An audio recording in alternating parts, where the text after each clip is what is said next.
Australia versus England is one of the greatest rivalries in sport. For more than a century, the world has been captivated by the quest for the iconic little urn. And where better to take a moment to relive some of the extraordinary memories and colourful characters of this historic rivalry than here in Australia's magnificent backyard. To make it as a Test wicketkeeper, you have to be tough and resilient, qualities today's guest has in spades. Had a talent for clean, effortless hitting, and it's no surprise he represented his country in 66 Test matches. Mate, when you rode up in your kayak, you didn't see that, didn't you? You didn't expect that type of campsite for me. I was very, very impressed. I'll tell you what you'll be impressed with, though. I've got some bream there waiting. I found a little spot just on the way in, and we will not go hungry at this campsite for the week. Let's talk ashes.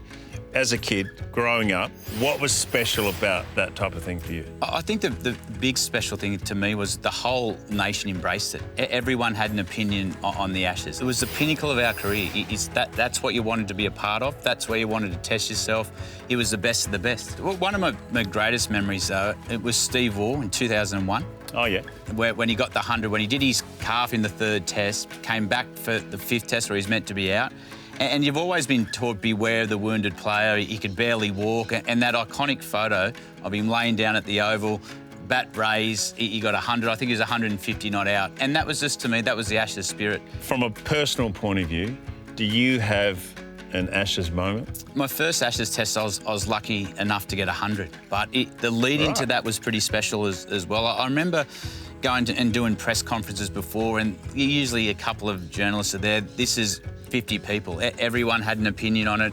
You walk down the street, in Cardiff it was, my first Ashes test, and we got some interesting comments walking down the street as Australians. The interest was huge, but I remember we were batting really well, and Ricky Ponting was discussing with Peter Siddle about having a night watchman. And I remember thinking, I can't sit another night's sleep not knowing whether I'm going to bat. I remember not being able to get to sleep the first Ashes test. And sitting there the whole day, anxiety's building and building. And as Siddle was putting his pads on, we lost the wicket. And before they could say anything, I just took off straight down the stairs at Cardiff. I could sort of hear Ponting's voice and the door shut. And I remember taking the centre, my adrenaline's pumping, and Flintoff bounced me first ball. Yeah. So I tried to hook it and just got high on the splice, fell just short of square leg. It was all the adrenaline. The series was so hyped up and you wanted to be a part of it. The energy was just different to me. And I remember Matthew Hayden in 2005 saying to me, he said, as a Test cricketer, you want to be part of an Ashes, but you want to be part of a winning Ashes. The feeling's different, playing against the arch rival in England. And all that emotion was just coming out as I was walking out, and all I could think about was getting bat on ball, and I wasn't watching the ball. All I was thinking of, I've got to hit this as hard as I can, and I was lucky. Imagine if I'd have got out and walked back in the change room with Ricky there. Was that a special moment for you, thinking I've just scored an Ashes 100, or was it different to any other Test 100? No, it was special, and it was different. Every Test match is an important one, but to be able to score 100 in an Ashes campaign to me was special.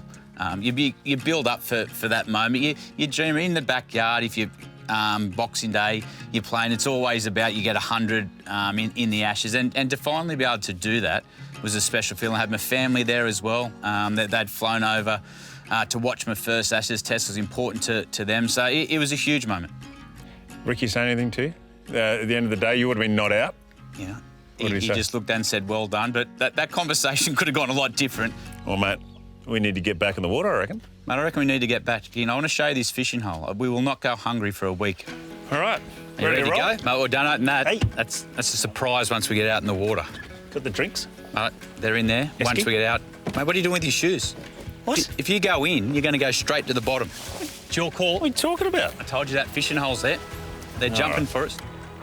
Mate, that fishing hole's waiting for us. Do not tell your English mates so. I don't have any. I don't have any English mates.